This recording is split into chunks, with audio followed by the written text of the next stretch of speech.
नमस्कार, यो news 24 television prime time न्यूजमा स्वागत छ। नेपालमा कोरोना संक्रमितको संख्या दैनिक 3,500 पुग्न थालेको छ। संघीय राजधानी काठमाडौँ सहित देशका ठूला शहरहरूका अस्पतालमा स्वास्थ्यकर्मी र बेडको अभाव छ भने बिरामीको चाप थाम्ने अवस्था छैन। अधिकांश संक्रमितलाई भेन्टिलेटर र आइसियुमा राख्नुपर्ने अवस्था छ, तर पनि सरकारले ठोस निर्णय लिन सकेको छैन।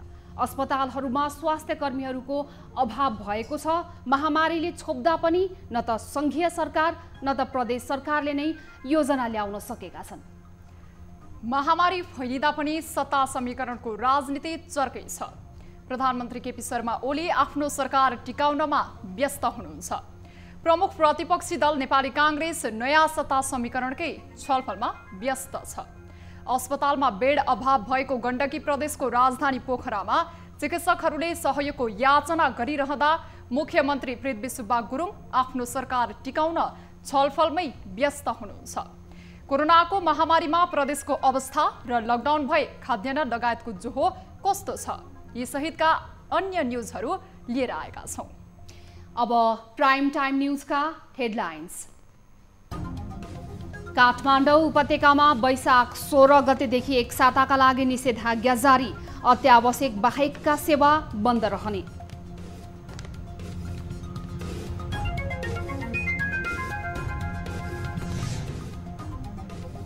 पछिल्लो 24 घण्टामा नेपालमा थप 3556 जनामा कोरोना संक्रमण पुष्टि, 12 जनाको मृत्यु। काठमाडौँ उपत्यकामा मात्रै 1912 जना संक्रमित।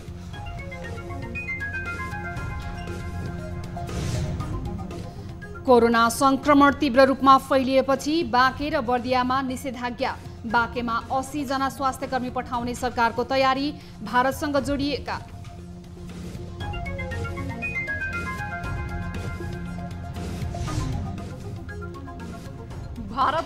जोडिएका नेपाली सीमानाकामा प्रवेश गर्नेको घुइँचो। स्वास्थ्य परीक्षण प्रभावकारी बनेन, संक्रमण फैलिने त्रास।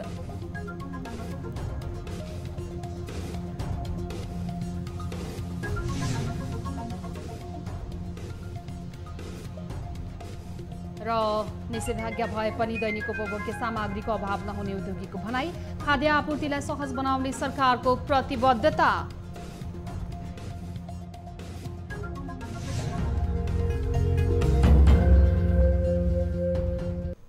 हामी निरन्तर न्युजमा छौं। काठमाडौँ उपत्यकामा वैशाख 16 गते बिहान 6 बजेदेखि वैशाख 22 गते राति 12 बजेसम्म अत्यावश्यक बाहेकका सेवा र यातायात बन्द गरिएको छ।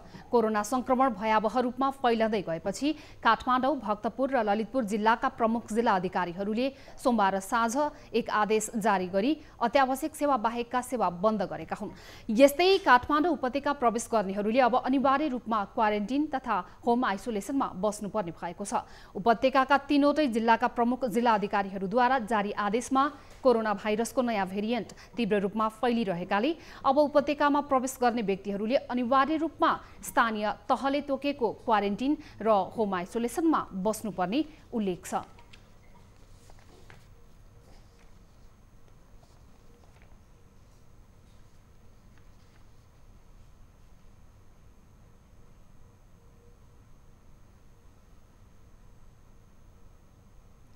नेपालमा सोमबार थप 3,556 जनामा कोरोना पुष्टि भएको छ। देशभर गरिएको 12,400 पीसीआर परीक्षणका क्रममा 3,442 र 893 वटा एन्टिजेन परीक्षणका क्रममा 114 जनामा कोरोना पुष्टि भएको हो।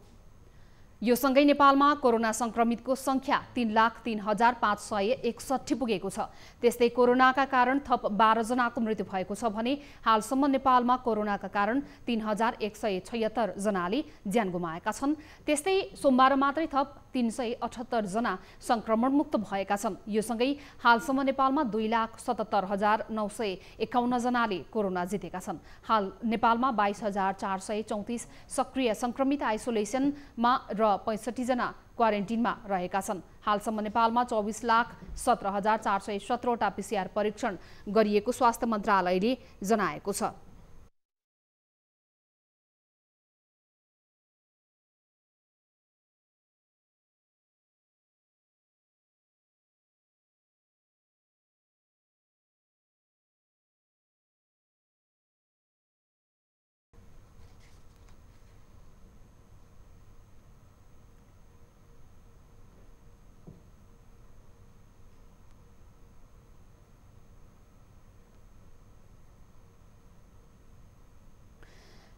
निषेधाज्ञामा के गर्न पाइन्छ?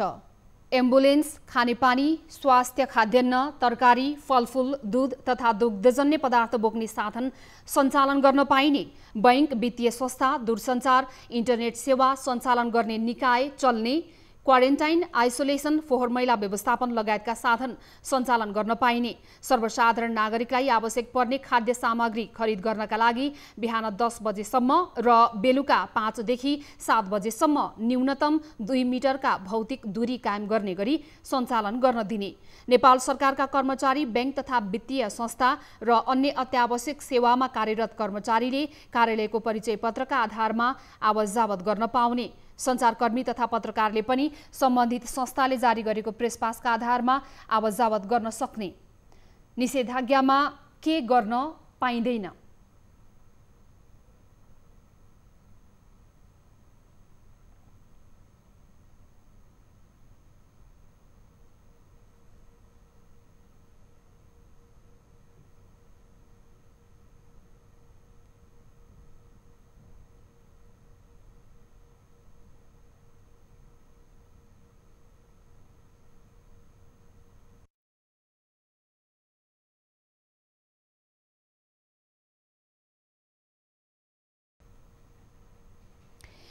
कोरोना संक्रमणको दोस्रो लहर उचालिएर मृत्युदर धमाधम बढ्न थालेपछि अब बल्ल सरकारलाई तातो लागेको छ र ती निकाय आज दिनभर छलफलमा व्यस्त भए। सरकारले संक्रमण धेरै देखिएका काठमाडौँ उपत्यकाका 3 जिल्लामा निषेधाज्ञा जारी गरेको छ। उपत्यकामा बढ्दो कोरोना संक्रमणको ग्राफलाई घटाउन कडाई गर्नुको विकल्प नरहेको भन्दै सरकारले वैशाख 16 गतेदेखि निषेधाज्ञा घोषणा गरेको हो। एक रिपोर्ट।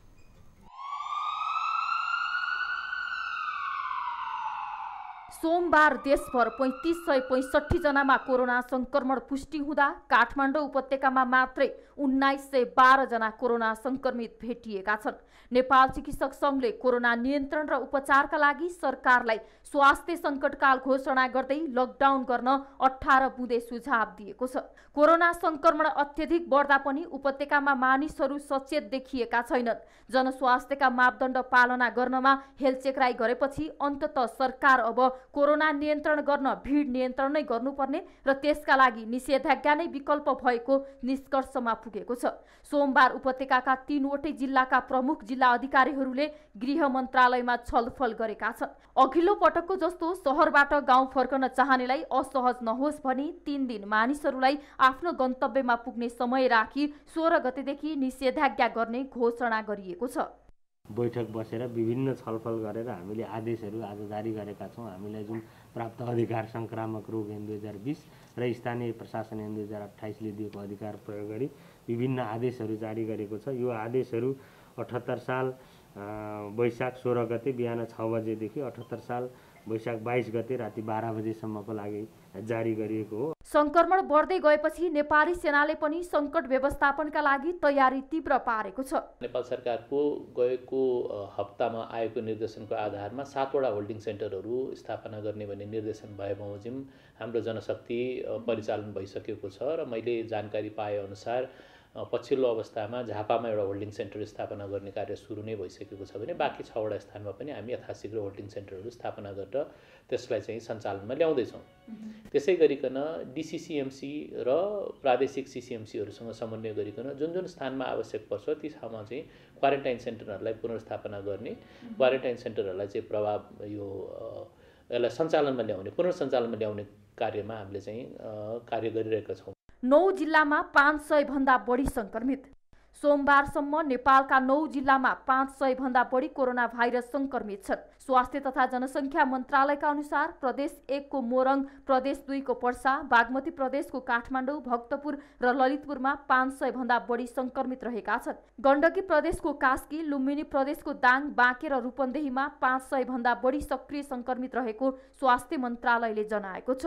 500 भन्दा बढी सक्रिय संक्रमित रहेका जिल्लामा सिडिओले निषेधाज्ञा जारी गर्न सक्ने व्यवस्था छ। निषेधाज्ञा के हो? सर्वसाधारणले गर्न हुने र गर्न नहुने काम तथा गतिविधि किटान गरिएकाले निषेधाज्ञा कर्फ्यू भन्दा नरम बन्देजात्मक व्यवस्था हो। तर निषेधाज्ञामा मानिस अत्यावश्यक काममा घर बाहिर निस्कन पाउँछ। निषेधाज्ञा अवज्ञा गरी हिँड्ने सर्वसाधारणलाई नियन्त्रणमा लिएर कारबाही हुने व्यवस्था छ। निषेधाज्ञा लगाएपछि सार्वजनिक तथा निजी सवारी बन्द हुनेछन् भने बजार कल कारखाना लगायत आम रूपमा सबै जनजीवन ठप्प हुनेछ। क्यामेरामा कान्छा डङ्गोलका साथ TV journalist Riya Bhandari, Kathmandu. Corona संक्रमण बढ्दै गएपछि बाँके र बर्दियामा आजबाट एकसाता निषेधाज्ञा लागू हुने भएको छ। निषेधाज्ञा मध्यरातिदेखि लागू हुनेछ। यसअघि वैशाख 8 गते 15 गतेसम्म बाँकेको नेपालगञ्ज उपमहानगर क्षेत्रभित्र मात्रै लकडाउनको निर्णय गरिएको थियो। संक्रमण फैलिँदै गएकाले जिल्लाभर निषेधाज्ञाको निर्णय गरिएको प्रमुख जिल्ला अधिकारी शिवराम गेलालले जानकारी दिनुभएको छ। जिल्ला प्रशासन कार्यालय बाँकेका अनुसार सोमबार राति 12 बजेदेखि वैशाख 20 गते राति 12 बजेसम्म निषेधाज्ञा लागू हुनेछ। निषेधाज्ञा अवधिभर एम्बुलेन्स, दमकल, सब वाहन, सुरक्षाकर्मी र स्वास्थ्यकर्मीका गाडी मात्रै सञ्चालन गर्न दिने निर्णय प्रशासनले गरेको छ। यसैगरी स्वास्थ्य, विद्युत, दूरसञ्चार, खानेपानी, पेट्रोलियम पदार्थ, फोहोर मैला व्यवस्थापन, ग्यास, तरकारी, खाद्य पदार्थ, बैंकका एटीएम, औषधि पसल र हवाई सेवा पनि खुला रहनेछन्। बाँके र बर्दिया दुवै जिल्लाका सिमाना भारतसँग जोडिएका छन्।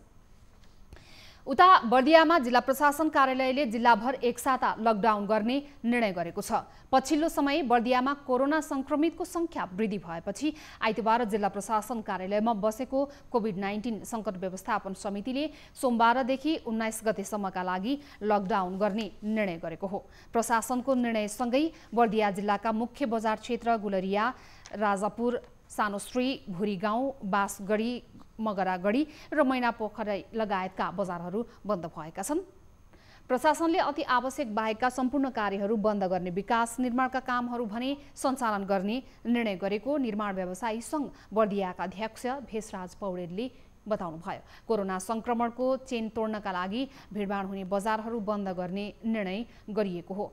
बर्दिया जिल्लामा कोरोनाका बिरामीहरू दिन प्रतिदिन बढिरहेका छन्, तर सरकारले नागरिकको स्वाब परीक्षणमा भने ढिलाइ गरेको छ।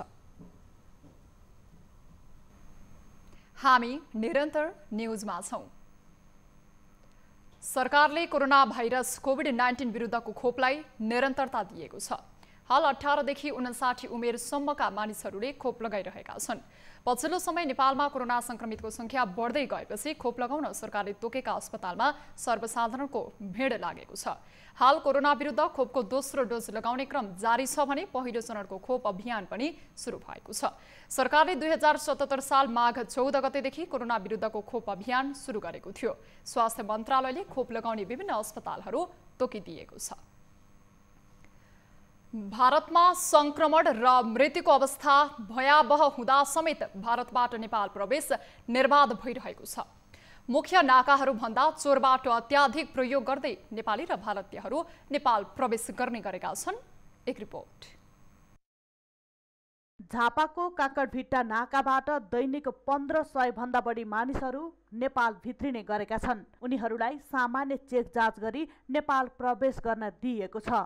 चोर बाटोबाट हुँदै नेपाल प्रवेश गर्नेको भने कुनै लेखाजोखा राखिएको छैन। कोरोनाको कारण कलेजहरू सबै अनलाइन र एक्जामहरू पनि अनलाइन भएको कारण कलेजले स्टुडेन्टहरूलाई घर पठाउने या घर जानै पर्ने अवस्था आएकोले म पनि आज त्यत्रो टाढाबाट आफ्नो घरको लागि भनेर यहाँसम्म आइपुगेको छु। पछिल्लो समय स्वदेश फर्कनेको संख्या दैनिक रूपमा वृद्धि हुँदै गएको छ।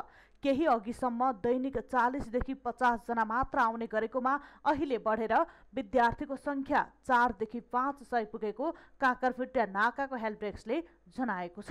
भारतमा चाहिँ कोरोनाको संक्रमण बढे सँगसँगै चाहिँ यहाँबाट यो काकरभिट्टा नाकाबाट चाहिँ विद्यार्थीहरू नेपाल प्रवेश गर्नेहरूको संख्या बढिरहेको छ।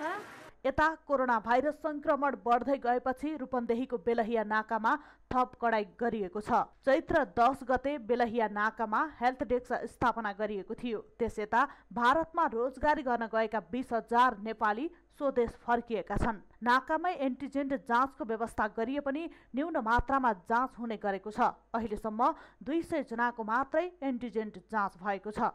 यस्तै विशेष गरी कैलालीको त्रिनगर नाका, कञ्चनपुरको गड्डा चौकी नाका र बैतडीको झुलाघाट नाकाबाट नेपाल प्रवेश गर्ने नेपालीहरूको घुइँचो लाग्ने गरेको छ। 13 गतेदेखि हामीले त्यो डेस्क नै राखेर हेल्थ डेस्क राखेर यता आउने सबैलाई थर्मलबाट गनबाट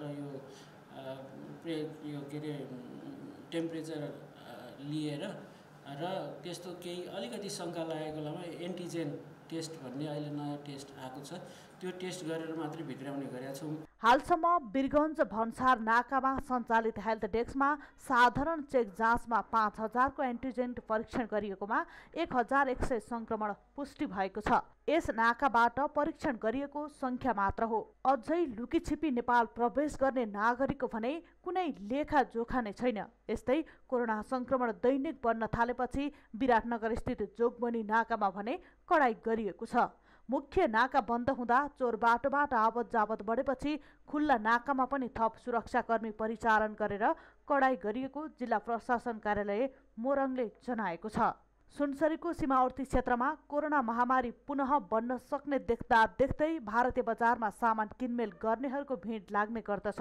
दैनिक गुजारा गर्नेहरूले भने कोरोना लागेरै मर्नु परे मर्न तयार रहेको, तर भोकै भने नमर्ने बताउँछन्। डर त लाग्छ, के गर्नु त, सस्तो दिन्छ भनेर आएको गरिब मान्छे हो, काम गरेन भने के खानु, भुकै पनि मरिन्छ, काम गरेर पनि कोरोना लाग्यो भने मर्छु भन्नु मर्छु। सुनसरीको देवानगञ्ज, हरिनगर, भोक्राहा, नरसिंह र कोशी गाउँपालिका भारतसँग सीमा जोडिएका स्थानीय तहहरूमा पर्ने गर्छन्। यी क्षेत्रहरूबाट दैनिक भारतीय बजारमा सामान किनमेल गर्ने र रोजगारीमा गएकाहरू फर्किनेको संख्या उस्तै छ। देशभर कोरोना महामारी फैलिँदा पनि सत्ता समीकरणको राजनीति निकै चर्किएको छ। अस्पतालमा बेड अभाव भएको गण्डकी प्रदेशको राजधानी पोखरामा चिकित्सकहरूले सहयोगको याचना गरिरहँदा प्रदेशको राजनीति भने सत्ता समीकरणतर्फ मोडिएको हो।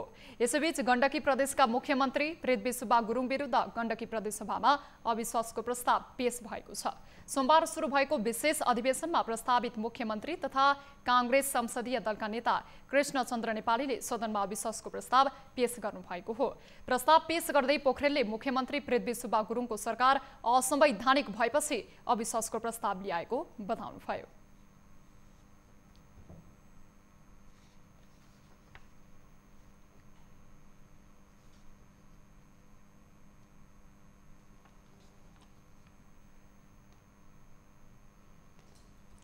प्रधानमन्त्री केपी शर्मा ओलीले संसद विघटन गर्ने असंवैधानिक कदमलाई मुख्यमन्त्रीले पनि समर्थन गरेको उहाँको भनाइ छ। सोमबार उक्त प्रस्तावमाथि छलफल भएको छ। प्रदेशसभाको अर्को बैठक मंगलबार बोलाइएको छ। मुख्यमन्त्री गुरुङ विरुद्ध नेपाली कांग्रेसका 15, माओवादी केन्द्रका 11 र जसपाका 2 सांसद गरी 28 जनाले वैशाख 2 गते अविश्वासको प्रस्ताव दर्ता गराएका थिए। नेपाली कांग्रेसका पदाधिकारी र केन्द्रीय सदस्यहरूको कोरोना परीक्षणका लागि स्वाब संकलन गरिएको छ। पार्टी कार्यालय सानेपामा पदाधिकारी, केन्द्रीय सदस्य, आमन्त्रित सदस्य, सचिवालयका कर्मचारी र नेताहरूको सुरक्षामा खटिने सुरक्षाकर्मी गरी 200 भन्दा बढीको स्वाब संकलन गरिएको कांग्रेसले जनाएको छ। कोरोना जाँच गरेपछि कांग्रेस वरिष्ठ नेता रामचन्द्र पौडेलले आइसियू र भेन्टिलेटरको उचित प्रबन्ध गर्नुपर्ने, विदेशबाट आउने नागरिकलाई नाका र विमानस्थलमा नै कोरोना परीक्षण गर्नुपर्ने बताउनु भएको छ। उहाँले स्वास्थ्य तयारीमा ढिलाइ भएको पनि बताउनुभयो। प्रशस्त पर्याप्त व्यवस्था गरिहालौँ। अर्को कुरा, विदेशबाट आउनेहरूलाई बाटैमा उतै सीमामै जहाँ हो, एयरपोर्टको जहाँ हो होइन, त्यो चाहिँ त्यहाँ नै तत्काल चेकअप गरेर अनि त्यसपछि आइसोलेसनमा पठाउनु पर्ने मान्छेलाई आइसोलेसनमा होइन, अब त्यो सुरक्षित भएर बस्नुपर्ने हो, त्यो छुट्याएर मात्रै भित्र पस्ने। कोरोना परीक्षणका लागि कांग्रेसले केन्द्रीय कार्य समितिको बैठक वैशाख 15 गतेसम्मका लागि स्थगित गरेको छ। अर्थमन्त्री विष्णु पौडेलले कोरोनासँग लड्दै नागरिकको जीवन र जीविकाको रक्षा गर्नु नै सरकारको पहिलो प्राथमिकता रहेको बताउनु भएको छ। सोमबार काठमाडौँमा आइबिएन मिडियाले गरेको कार्यक्रममा उहाँले दोस्रो चरणको कोरोनाको चुनौतीलाई सामना गर्दै जनताको जीवन र जीविकालाई सरकारले प्राथमिकतामा राखेको बताउनु भएको हो। उहाँले विश्वव्यापी रूपमा देखिएको कोरोना संक्रमणको दोस्रो महामारीलाई पराजित गर्दै मुलुकको अर्थतन्त्र र नागरिकको जीवन पुरानै अवस्थामा फर्काउनु पर्ने चुनौती आएको उल्लेख गर्नुभयो। सरकार बजेटको तयारीमा जुटेको भन्दै उहाँले बजेट निर्माण गर्दा आवश्यक, जायज र सम्भव सुझावलाई ग्रहण गरिने पनि बताउनुभयो। बजेट निर्माण गर्दा हामी जायज र सम्भव सुझावलाई ग्रहण गर्ने त्यो मनस्थितिमा छौँ। मैले दुईटा पदावलीको किन प्रयोग गर्छु भनेदेखि सबै जायज सम्भव हुँदैन र सबै सम्भव जायज हुँदैन। त्यसकारणले जायज पनि हुनु पर्यो र सम्भव पनि हुनु पर्यो। यहाँलाई थाहा छ हामीहरू असाधारण एउटा जोखिमको चाहिँ महामारीको जोखिममा छौँ। अर्थमन्त्री पौडेलले सरकारको सही नीतिका कारण नै पहिलो चरणको कोरोना महामारीलाई नियन्त्रण गर्न सफल भएको दावी गर्दै दोस्रो चरणको महामारीसँग जोड्न सरकारले हर सम्भव प्रयास गरेको धारणा राख्नुभयो। कार्यक्रममा सहभागीहरूले कोरोना महामारीका बीच निजी क्षेत्रको समस्या बढ्न सक्ने भन्दै देखिएका समस्या समाधानका लागि सरकारले पहल गर्नुपर्नेमा जोड दिएका थिए। न्युजहरू अझै बाँकी नै छन्, अहिलेलाई ब्रेक।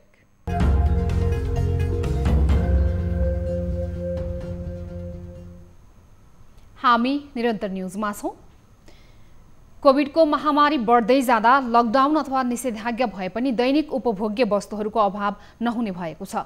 विभिन्न व्यापारिक तथा उद्यमी व्यावसायिक संस्थाका प्रतिनिधिहरूले बजारमा चामल, दाल, मैदा, नुन, चिनी लगायतका दैनिक उपभोग्य वस्तुको अभाव नहुने बताएका छन्।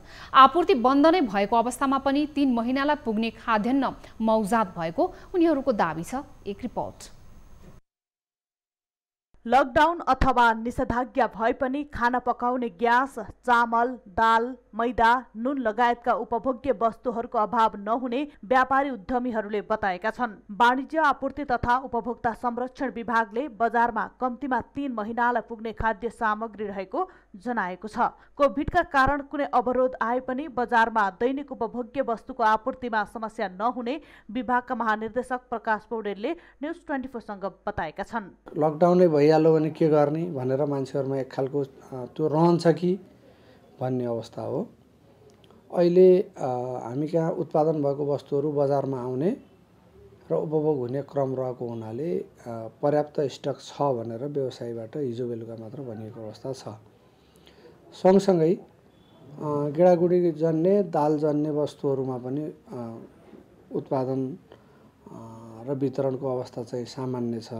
विभागका अनुसार देशभर अति आवश्यक वस्तुको मौजदातमा दाल, चामल, गेडागुडी 3 महिनाको लागि पर्याप्त, नुन 11 महिनाको लागि, चिनी 3 महिनाको लागि, तेलजन्य वस्तु 3 महिनाको लागि, औषधिजन्य वस्तु अभाव नहुने। निजी क्षेत्रका खाद्य उद्योगीहरूले पनि अति आवश्यक वस्तुको आपूर्तिलाई सहज गर्ने बताएका छन्। व्यवस्थापनहरू गरिदिनुपर्छ भन्ने हाम्रो धारणा।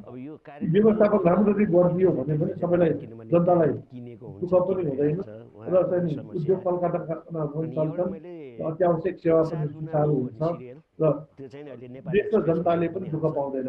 उद्योग वाणिज्य महासंघ, नेपाल खुद्रा व्यापार संघ लगायतका व्यापारी संस्थाका प्रतिनिधिहरूले बजारमा अति आवश्यक खाद्यान्नको आपूर्तिमा समस्या नहुने बताएका छन्। गत सालमा पनि अब त्यस्तो अभाव हुन दिएनौँ हामीले। व्यवसायहरूले एकदमै पहल गरेर सूचित सब गर्दाखेरि अब हाम्रो नेपालमा लकडाउन भयो। अब जस्तो कि 2072 सालको भूकम्पमा पनि कुनै चिजको अभाव हुन दिएनौँ। हामीले एकदमै खटिएर चाहिँ उपभोक्तालाई सेवा दियौँ।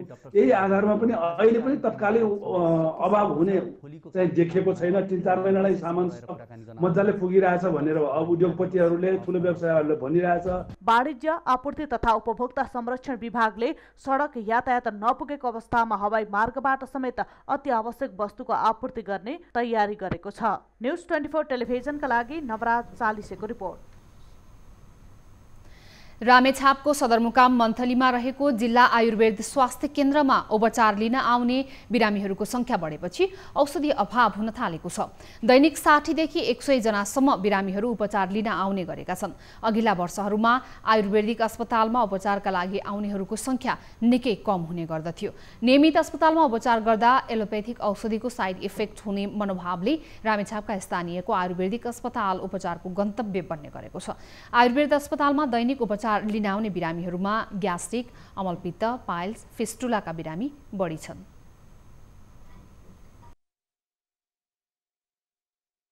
मलाई चाहिँ फिस्टुला भएको छ।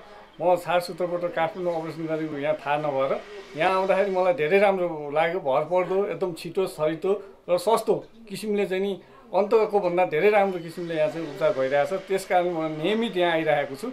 एकदम प्रभावकारी छ। तर अब यहाँ व्यवस्थित आयुर्वेद सम्बन्धी अब मेडिसिन कतिको पाउँछ होइन, व्यवस्थित चाहिँ त्यो हुनु पर्यो। ठिक छ। अहिले ल्याबको पनि व्यवस्था, यो थेरापीको व्यवस्था भएछ अनि यसको प्रभावकारिता बढेकै छ। अस्पताल आउने बिरामीहरूको संख्या बढेसँगै भएको जनशक्तिले बिरामी जाँच गर्न समस्या भएको छ। अस्पतालमा सरकारले प्रदान गरेको 30 प्रकारका औषधिहरू अहिले पर्याप्त छैनन् र आयुर्वेदिक औषधि चाहिँ लामो समयसम्म खानुपर्ने र एउटै बिरामीलाई धेरैवटा औषध दिनुपर्ने भएको कारणले गर्दाखेरि चाहिँ राम्रोसँग पुग्ने गरी चाहिँ हामीले औषध दिन सकेका छैनौँ र औषधिका आइटम पनि अलिक कम छन्। सरकारले चाहिँ 23वटा औषधिहरू भनेर भनेको छ। 23वटा औषधि चाहिँ एकदमै अपुग छ। 23वटा औषधिले खासै धेरैवटा डिजिजहरू चाहिँ कभर हुन सक्दैन र पुर्याउने औषधि पुर्याउनु चाहिँ निकै गाह्रो नै छ। अन्य औषधिको तुलनामा आयुर्वेद औषधि लामो समयसम्म सेवन गर्नुपर्ने हुन्छ। कोरोनाका कारण देखाउँदै नेपाल एलपी ग्यास उद्योग संघले ग्यास भर्न उपभोक्तालाई आग्रह गरे पनि नेपाल आयल निगमले अहिले पर्याप्त खाना पकाउने ग्यास उपलब्ध रहेकाले आत्तिहाल्नुपर्ने अवस्था नभएको जनाएको छ। भारतमा कोभिड महामारी बढेको कारण देखाएर ग्यास व्यवसायीहरूले खाना पकाउने ग्यास सिलिन्डर भर्न गरेको आग्रहप्रति आयल निगम असन्तुष्ट भएको छ। हालका लागि मात्रै नभएर भविष्यमा समेत ग्यास आपूर्तिमा कुनै समस्या नआउने नेपाल आयल निगमले प्रश्न पारेको छ। ग्यास अभाव हुन्छ कि ग्यास पाइँदैन कि भन्ने चाहिँ कतै डर मान्नु पर्दैन। अघिल्लो पल्टको त्यत्रो विषम परिस्थितिमा पनि कर्फ्यू लकडाउनमा पनि हामीले चाहिँ ग्यासको सहज आपूर्ति गर्यौँ। घर घरमै हामीले लैजाउँ। त्यस्तो परिस्थिति भयो भने हामीले गत वर्ष जस्तै हेल्पलाइन चालु गर्छौँ। गत वर्ष खाली सिलिन्डर एकैपटक बजारमा आउँदा आपूर्ति व्यवस्थामा समस्या देखिएकाले यस वर्ष त्यस्तो नहोस् भनेर खाली सिलिन्डर भर्न आग्रह गरिएको सङ्घको तर्क छ। कोभिडको चाहिँ परिस्थिति अब त्यसमाथि पनि लाइन बसेर जुन हिसाबको शास्ति चाहिँ खेप्नु पर्यो उपभोक्ताले, त्यो परिस्थिति नआओस् भन्नको लागि अगाडि नै अहिले सहज आपूर्ति भइरहेको नै परिस्थितिमा चाहिँ उपभोक्ताहरूले आफ्नो सहज भोलि समस्या पर्ने चाहिँ बाटोलाई चाहिँ त्यसलाई चाहिँ मध्यनजर गर्दै अहिले चाहिँ सहजै भएको बेलामा चाहिँ आफ्नो सम्पूर्ण सिलिन्डरहरू भर्नका लागि हामीले आह्वान गरेका हौँ। नेपाल आयल निगमले हाल दैनिक 80,000 सिलिन्डर र मासिक 26,76,057 सिलिन्डर ग्यास खपत भइरहेको जनाएको छ। हाल नेपालभर दैनिक 1 लाख सिलिन्डर ग्यासको माग रहेको छ।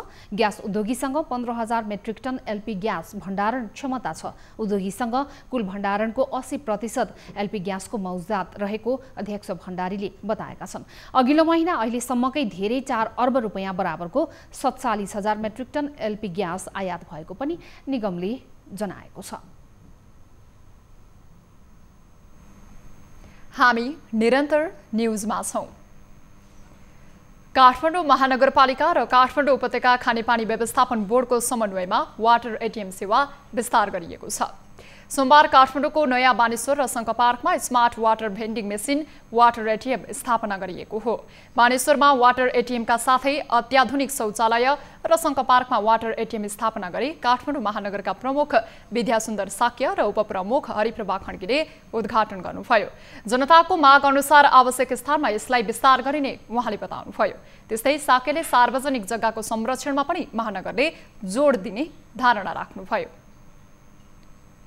सरकारले जुन जनसङ्ख्या वृद्धिसँगै सडक विस्तार गर्नुपर्ने आवश्यकता महसुस गरेको थियो, त्यो रिङ रोड कलङ्कीदेखि सुकेधारासम्म पुलसम्म जुन सडक विस्तारको कार्यक्रम पनि लागू हुँदैछ, त्यसलाई पनि सहयोग गर्नेलाई सबभन्दा पहिला हामीले नै आफ्नो वाल भट्काएर भित्र सारिसक्यौँ ताकि सरकारी प्रोजेक्ट जनचाहनाको प्रोजेक्ट समयमै सम्पन्न होस् भनेर सबैले आफ्नो सहयोग गर्नुपर्छ। करिब 2 करोडको लागतमा काठमाडौँका विभिन्न 15 स्थानमा वाटर एटीएम राख्ने योजना अनुसार सेवा विस्तार गरिएको महानगरले जनाएको छ। महानगरले वाटर एटीएमका लागि 2076 साल चैत 10 गते काठमाडौँ उपत्यका खानेपानी व्यवस्थापन बोर्डसँग सम्झौता गरेको थियो। काठमाडौँ महानगरपालिकाले भूकम्पबाट क्षतिग्रस्त स्वयम्भू महाचैत्य परिसरको कर्मराज महावीर गुम्बा तथा बुद्धाचार्य पुजारी परिवारका घरहरू हस्तान्तरण गरेको छ। सोमबार स्वयम्भू स्तूपमा आयोजित कार्यक्रममा काठमाडौँका मेयर विद्यासुन्दर साक्यले पुजारीहरूलाई बधाई दिँदै नयाँ घरहरू हस्तान्तरण गर्नुभएको हो।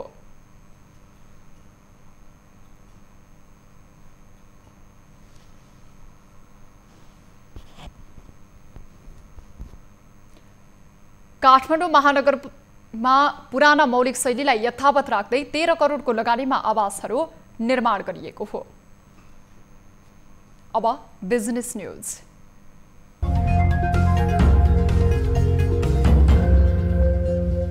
नेपाल स्टक एक्सचेन्जले लकडाउनको समयमा पनि स्वास्थ्य सुरक्षा पालना गरेर शेयर बजार सञ्चालनमा ल्याउने भएको छ। नेपाल स्टक एक्सचेन्जका प्रवक्ता मुरारी पराजुलीले कोभिडको महामारीमा पनि बजार खुला रहने जानकारी दिनुभएको हो। सबै लगानीकर्ताहरूले अनलाइन मार्फत शेयर बजारको कारोबारमा सहभागी हुन सक्ने नेपाल स्टक एक्सचेन्जले जनाएको छ। ब्रोकर कम्पनीहरूलाई कोरोना नियन्त्रणका लागि अपनाउनुपर्ने स्वास्थ्य सुरक्षाका मापदण्ड अपनाएर कार्यालय सञ्चालन गर्न निर्देशन दिएको छ। कोरोनाको दोस्रो लहर सुरु भएको भन्दै नेप्सेले सञ्चालन गर्ने गतिविधिहरूमा भौतिक आवागमन कम गर्ने उद्देश्यले विभिन्न 7वटा निर्देशन दिएको हो। ब्रोकरले नेप्सेसँग गर्नुपर्ने काम कारबाहीमा सम्भव भएसम्म भौतिक दूरीलाई कम गर्नुपर्ने जनाएको छ। नेप्सेमा पठाउनुपर्ने कागजातहरू समेत इमेल मार्फत पठाउन निर्देशन दिएको छ। नेप्सेले शेयर खरिद बिक्री पश्चात लगानीकर्तालाई तोकिएको समयमा शेयर तथा पैसा उपलब्ध गराउने व्यवस्था गर्न निर्देशन दिएको छ भने लगानीकर्ताहरूलाई समेत शेयर खरिद बिक्री अनलाइन मार्फत गर्न प्रोत्साहन गर्न निर्देशन दिएको हो। शेयर बजार परिसूचक नेप्से सोमबार पनि घटेको छ। सोमबार नेप्से परिसूचक ६५.58 अङ्कले घटेर 2506.62 अङ्कमा सीमित भएको छ। आइतबार नेप्से परिसूचक 77 अङ्कले घटेको थियो। सोमबार 1,29,11,721 किता शेयर 6,59,9,28,202.41 रुपैयाँमा कारोबार भएको छ। सोमबार 188 वटा कम्पनीको शेयर मूल्य घट्दा 20 वटा कम्पनीको मात्रै शेयर मूल्य बढेको छ। साथै 10 वटा कम्पनीको शेयर मूल्य स्थिर छ। सोमबार बैंकिङ समूहको शेयर झण्डै 11 अङ्कले, विकास बैंकको 88 अङ्कले, व्यापारको 127 अङ्कले, जलविद्युतको 79, फाइनान्सको झण्डै 28 अङ्कले, माइक्रो फाइनान्सको 112 अङ्कले, उत्पादनको 95, अन्यको 54 र लगानी समूहको शेयर झण्डै 3 अङ्कले घटेको छ। कारोबारमा सबैभन्दा बढी कमाउने शीर्ष कम्पनीमा विशाल बजार कम्पनी, महिला लघु वित्त वित्तीय संस्था, Machhapuchchhre bank debenture 2085, goodwill finance र एसबीएल डिभेन्चर रहेका छन्। सोमबार 220 कम्पनीका 1,29,00,000 किता शेयर 6,59 करोड रुपैयाँमा किनबेच भएका छन्।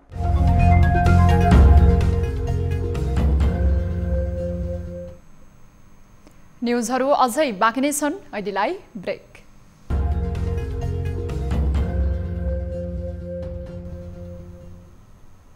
हामी निरन्तर न्युजमा छौं। अब स्पोर्ट्स न्युज।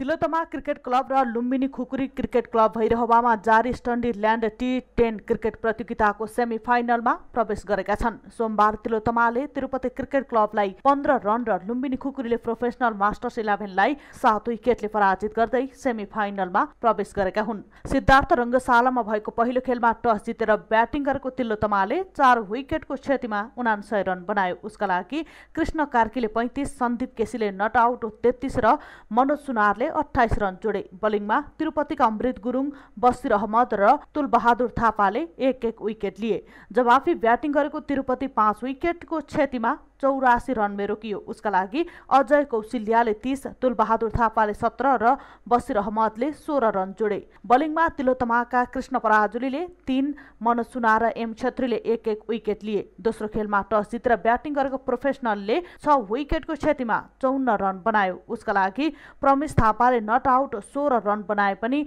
अन्य ब्याटम्यान्सले दोहोरो रन जोड्न सकेनन्। बलिङमा लुम्बिनी खुकुरीका साहब आलमले 3, सन्तोष यादव, अजय लुनिया र रोशन थामीले 1-1 विकेट लिए। जवाफी ब्याटिङ गरेको लुम्बिनी खुकुरीले 7 ओभर 1 बलमा 3 विकेटको क्षतिमा 58 रन बनाउँदै जित हासिल गर्यो। उसका लागि शङ्कर राणाले 19, सन्दीप रजालीले नट आउट 18 र निश्चल चौधरीले 15 रन बनाए।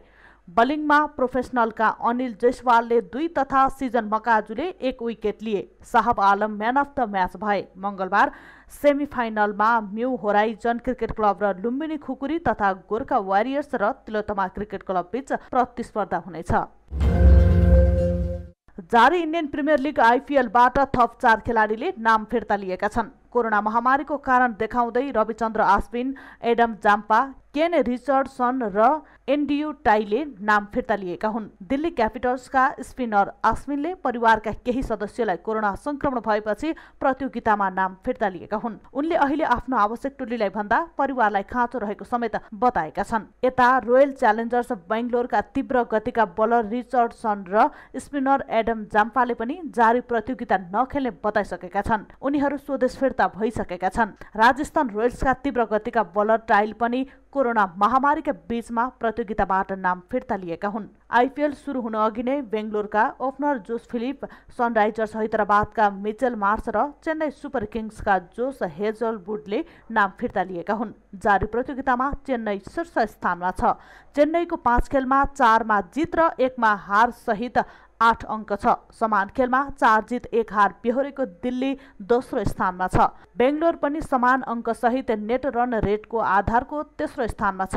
मुम्बई इन्डियन्स चौथो, पंजाब किङ पाँचौं र राजस्थान छैटौं स्थानमा छन्। राजस्थान र पंजाब दुवैको 4-4 अङ्क छ। समान 2 अङ्कका साथ हैदराबाद सातौं र कोलकाता नाइट राइडर्स पुछारमा छन्।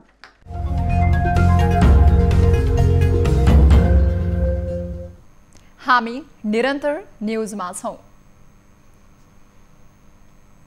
अब एउटा रोचक प्रसङ्ग। भगवानलाई पनि मास्क सुन्दा अनौठो लाग्छ। कोरोना भाइरसले विश्व नै प्रभावित भइरहेको समयमा भारतको उत्तर प्रदेश राज्यस्थित वाराणसीमा एउटा मन्दिरका पुजारीले भगवानको मूर्तिमा पनि मास्क लगाइदिएका छन्। वाराणसी स्थित पहला देवेश्वर महादेव मन्दिरका पुजारी कृष्ण आनन्द पाण्डेका अनुसार सबैतिर कोरोना भाइरसको असर देखिएका कारण मानिसलाई जागरुक गर्न भगवान शिवको मूर्तिमा मास्क लगाइएको हो। उक्त मन्दिरमा भगवानको मूर्तिलाई नछुन पनि अपील गरिएको छ। मानिसहरूले संकटको बेलामा भगवानलाई सम्झिने र मन्दिरमा पुगेर प्रार्थना गर्ने गरेकोले पनि सर्वसाधारणमा यस्तो संकट आइपरेको अवस्थामा मन्दिरमै जनचेतनामूलक गतिविधि गरिएको पुजारी पाण्डेको भनाइ छ। पछिल्लो समय मन्दिरमा आउने भक्तजनहरूले समेत मास्क लगाउन थालेको र हातले नछुइकन टाढैबाट पूजा गर्न थालेको उनको भनाइ छ। यसले कोरोनाबाट बच्न मानिसले अपनाउनु पर्ने सावधानीबारे सचेतना वृद्धि गर्ने उनको भनाइ छ। अब प्राइम टाइम न्यूज सक्नु अघि अहिलेसम्मका हेडलाइन्स पुनः एकपटक। काठमाडौँ उपत्यकामा वैशाख 16 गतेदेखि 1 साताका लागि निषेधाज्ञा जारी। अत्यावश्यक बाहेकका सेवा बन्द रहने।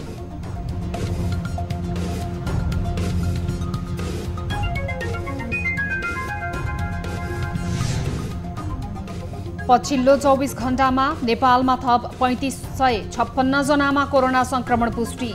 12 जनाको मृत्यु। काठमाडौँ उपत्यकामा मात्रै 1912 जना संक्रमित।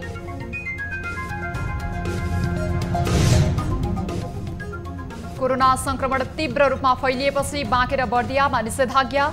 बाँकेमा 80 जना स्वास्थ्यकर्मी पठाउने सरकारको तयारी।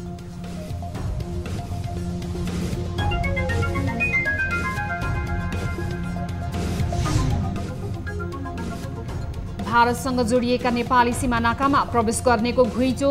स्वास्थ्य परीक्षण प्रभावकारी बनेन। संक्रमण फैलिने त्रास।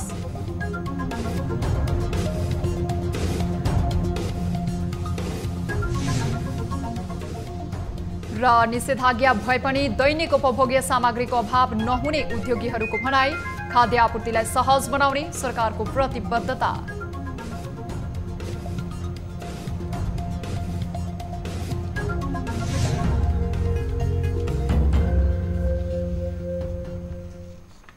प्राइम टाइम न्यूज अहिलेलाई यति नै। जाँदा जाँदै ताली र गालीका लागि हामीले सोधेको प्रश्न। देशका विभिन्न जिल्लाहरू कोरोना संक्रमणको ज्वरोमा लपेटिँदा प्रदेश सरकारहरू निष्क्रिय बस्नु दुःखलाग्दो विषय होइन र? हो भन्नेले तालीमा र होइन भन्नेले गालीमा। हाम्रो पात्रोको एपमा गई भोट गर्नुहोला। थप न्यूजका लागि हाम्रो वेबसाइट www.news24nepal.com हेर्नुहोला। साथै हामीलाई फेसबुक, ट्विटर र युट्युबमा पनि फलो गर्न सक्नुहुन्छ। यस्तै मोबाइल, इमेल र भाइबरबाट न्यूज24 को हेल्प डेस्कमा केही समस्या र गुनासा छन् भने सम्पर्क गर्न सक्नुहुनेछ। हामी निरन्तर न्यूजमा छौं। नमस्ते।